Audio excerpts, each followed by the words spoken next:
Good afternoon. More than 10 years ago, my group was looking for a truly secure solution to some problems we had had with corporate networks and some information disappearing. We soon discovered that there was nothing, and so we decided to make it. And 43,000 programming hours later, and more than 6 complete rewrites, we have Sttealth Shield. And it is not an improvement on existing technology. It is something completely new. I can tell you that Sttealth Shield absolutely, positively blocks all external penetration attempts. Hackers cannot, no matter how much time or resources they have, are completely unable to penetrate a stealth network. Furthermore, if anyone within your network, or perhaps a rogue chip, attempts to communicate outside of that network, Trojan or whatever, it's automatically blocked. And an alert is sent to your network administrator and security, notifying you that the attempt happened. You have the saved message that it was attempted to be sent out, and we know what machine it occurred from and who was logged onto that machine in real time.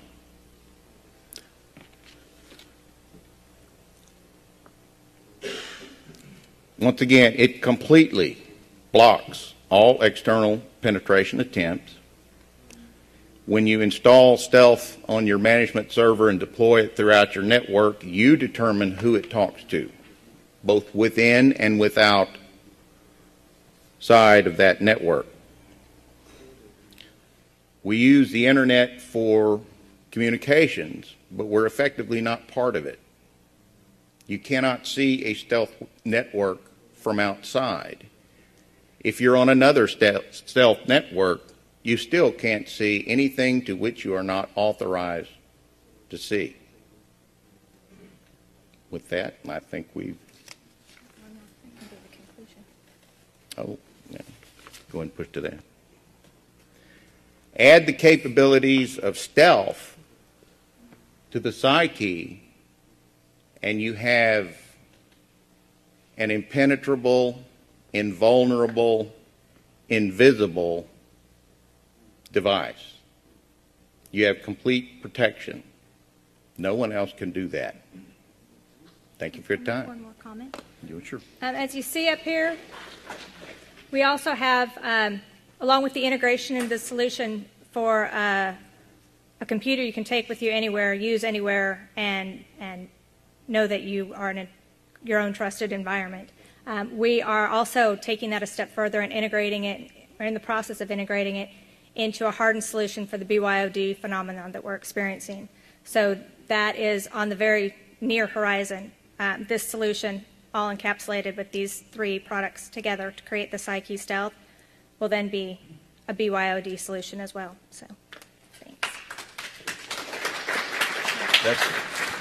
That's a bring your own device solution. What I'd like to do is invite as many of you who can to stay through the full period, because between 5 and 6, when we talk about next steps, there'll be opportunities to ask more questions. I'd like to just ask one as we get ready for our next presenter from DHS is, if I remember right at one time, you were looking at the ability of someone to take that device, plug it in somebody else's computer in Moscow, Russia, communicate to whomever, and that computer never knew you were there. And that could be a very interesting capability for some people we know. But it also, and it's invisible. They don't even, yes. And so it'd be very interesting for others to take the time to challenge your assertions and claims, because they sound wonderful. And we'll have an opportunity to not only have white papers in the back of the room, but each of these presenters will have additions to the proceedings document of the conference that you'll be able to see, along with the recorded proceedings today and what they have out as their PowerPoint presentation. So thank you very much. And so now let's bring our next panelist in. And this is the Director of the Homeland Security Office for Cybersecurity Awareness and Education. And I also would like, there are a couple of folks from universities who I'd like to be staged up here ready to ask a first question. That's Dr. Clay Wilson. I think there's a Dr. Hedgepath here as well. And you might as well come up here if you are in the room, so we're all here at the same time. And what I would like to do is just mention the littlest bit about her, because I don't want to mention the wrong things, except she was at a 3-letter agency on loan to DHS and was doing such a great job that they decided not to let you go.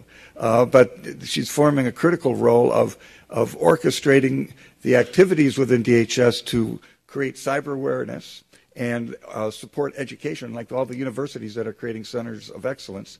And as you come up now, I'd be glad to have you say a little bit more about your program and what you may think about your program, the need for education awareness in light of everything else that we've been discussing today, either on the, the global scene, our national systems, as well as these small microgrids and networks that we're also trying to create.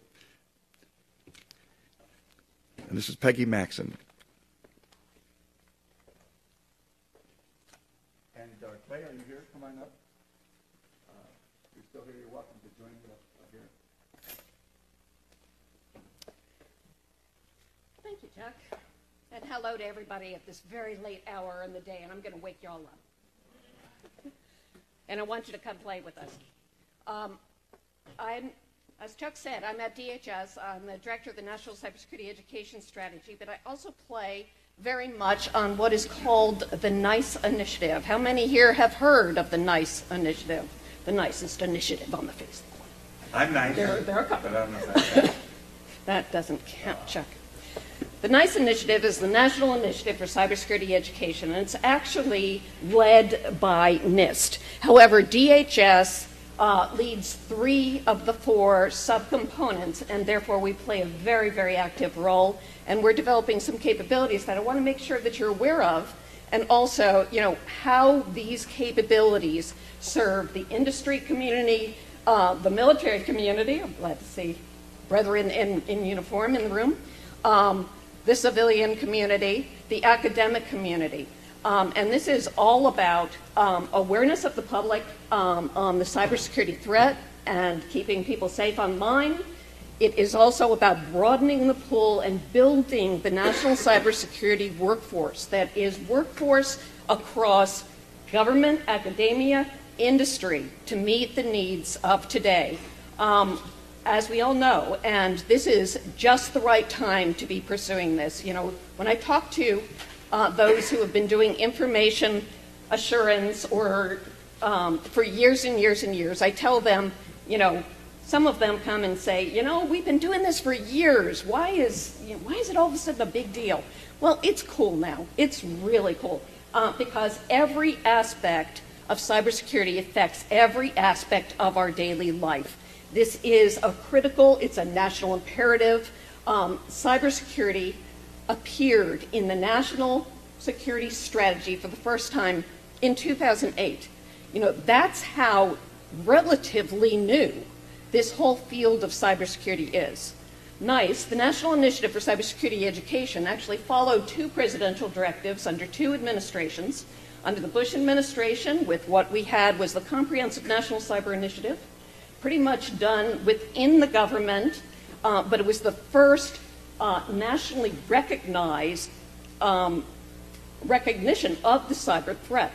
That was followed up by the Cyberspace Policy Review, which was a study that President Obama initiated as soon as he came into power in 2009.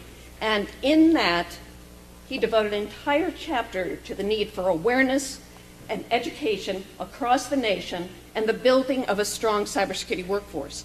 We stood up a group, and under NIST, but including 20 departments and agencies, DHS, DOD, Department of State, Department of Energy, you name the department, we had all the biggies that are playing with us.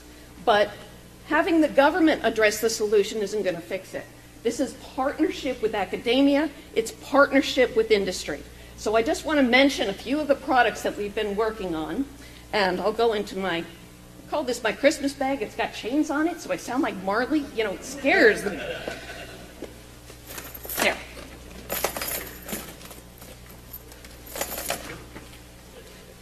One of the products that we produced and just published in August of this year is a booklet, and actually this is an in-depth, this is called the National Cybersecurity Workforce Framework. This is our paint-chip booklet, but you can find this online. The very first thing we needed to do, if we were going to build a cybersecurity workforce framework, is describe what a national cybersecurity workforce framework looked like. What is cybersecurity? The definition, we're using the White House definition, but it basically means if you build an IT network, if you operate it, if you maintain it, if you protect it, if you defend it, if you're a forensic analyst on it, if you are a cyber warrior in cyber, you too can be a cybersecurity workforce professional. There is a huge demand across the nation for these professionals, but we didn't have a comprehensive definition.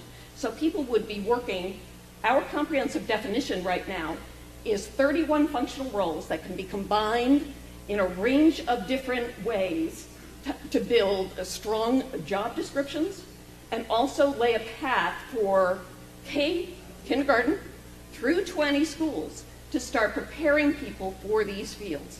This framework allows us to begin that dialogue across the nation. What do we need? What are the most relevant fields in order to do our job? Well, it might be very different for the financial sector than what it is for the military. It might be very different for the Department of Energy, but there's a lot of commonality. So the very first thing we did was we defined the workforce, we published the framework. This is on www.nist.gov/NICE. You go there, every material that I'm referring to here is referenced on that site. But the framework, 31 specialty areas, there are approximately 1,000 knowledge, skills, and abilities that are linked to each of this that become a tool in which you can implement this at your organization. But again, for the academics, it really helps to be able to understand the curriculum. With all of this, we can drive, all right, we have a shortage of X, let's say forensic analysts. How many are we producing? How many more do we need?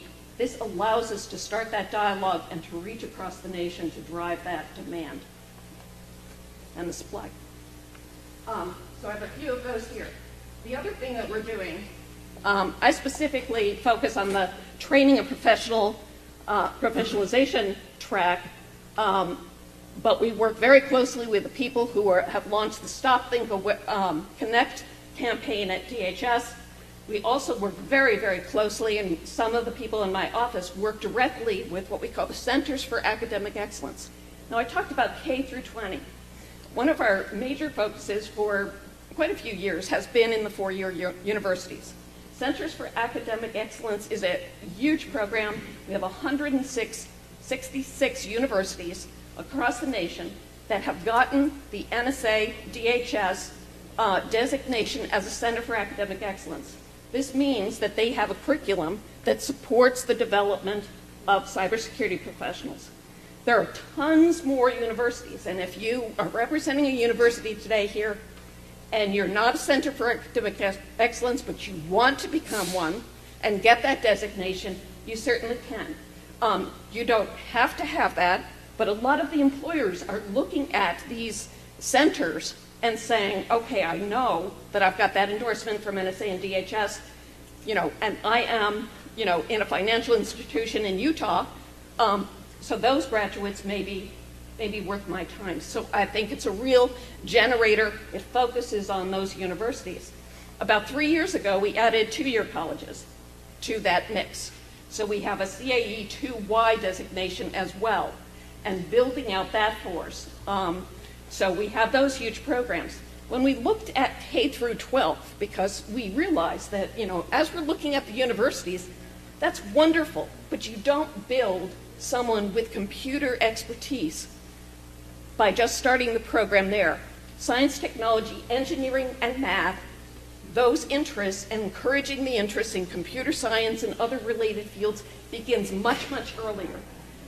Within the schools, and of course, we've been working very closely with the Department of Education, but we all know that curriculum and programs K through 12 are controlled by the states, and we've been working very closely with them.